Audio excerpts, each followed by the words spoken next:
was able to do that. So anyway, let's move on to our next player in the Pelican postgame report player profile breakdown. In this segment, we'll cover and talk about who else? Grand Theft Alvarado. He came on and made the Pelicans did a wonderful job of finding Jose Alvarado. He developed with the Pelicans. His defensive acumen was profound. He gained many nicknames. One that really stuck was Grand Theft Alvarado. He gained a special brand of stardom as people got used to watching him in the playoffs, and he gained the name for himself. And of course, Jose Alvarado is sitting in a pretty good position as the Pelicans did extend his contract, and really good for them to do that because he brings energy, effort, shooting to the bench, and Alvarado's future is bright with the Pelicans. Let's talk about that, DC, with your little cousin, Jose Alvarado. Yeah, man. Grand Theft Alvarado, man, got a nickname already. You know, the brother on TNT, everybody knows his patented move. You know, and this all started with a guy that was undrafted. And I think that just shows how hard he worked, man. He was willing to do what we needed when we needed, and he was willing to do the thing that, you know, most people weren't willing to do. He was willing to give his best ability at whatever it was we needed, man. And this guy is the heart of a champion, in my opinion. I think we lucky to have him, especially at the price we got him at for the amount of years we got him, man. They hurry up and set that extension out for him. He's another guy, man, like Larry Nance Jr. Well, I don't care what the positions say. I know we got to give Kyra minutes. You're gonna want to have, you know, probably a better point guard offensively, which he's not bad. You know, offensive. His offensive game, I think, is a lot better than people think it is. But obviously, we're gonna draft somebody. I'm expecting us to get a combo guard. If not a combo guard, at least somebody who could play 1, 2, and 3. A big versatile type wing that could play shooting guard and possibly some point guard, whatever. But no matter what we do, man, Jose Alvarado has earned his keep, man. When the lights was the brightest, man, he gave the biggest performances. And guys like that, like, you just gotta play him. He came and scratched and clawed and nailed his way into forcing Willie Green to play him, about 30 minutes in a playoff game?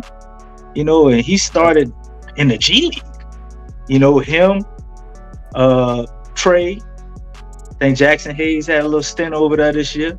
You know, them guys was in the G League, man. And he was probably one of the brightest ones of all to come out of them and perform the way he did.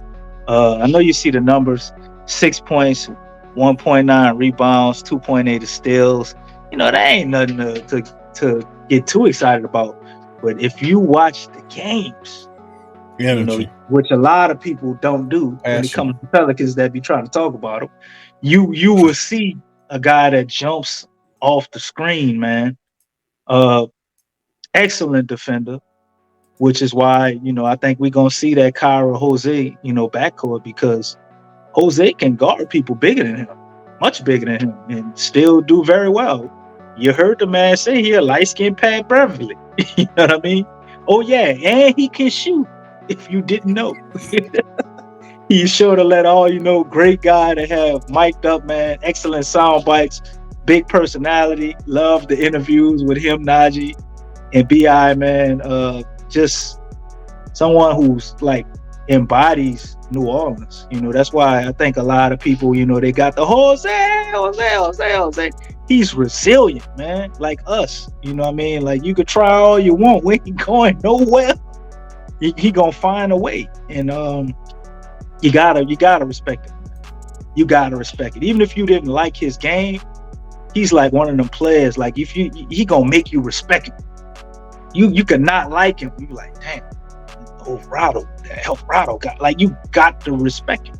You know, play with his heart on his sleeve, man, and wouldn't trade him for nothing. Like this, he's a staple on his team. Him, Herb Jones. You know, we building the identity with those type of guys, man. And he says he wants to win a Defensive Player of the Year one year and shit. I mean, we saw what Marcus Smart did.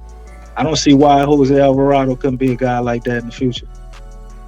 Jose Alvarado, man, was absolutely terrific. His story was absolutely brilliant, magnificent, and fun watching Jose Alvarado step up this year and handle the business for the Pelicans. Him and several other Pelicans were extreme bright spots for the team for this year and into the future. You can only hope but to look at these guys and talk about how fascinating the team looks with Jose Alvarado's energy. And a big part of him, DC, about his game was the fact that when Josh Hart was traded in the deal to bring CJ McCollum, Larry Nance, and Tony Snell to the squad, was the fact that we anticipated and talked about whether or not a lot of the Pelicans' ferocity in terms of the defensive acumen that they had, that Josh Hart represented, would be compromised. Well, guess what? It wasn't.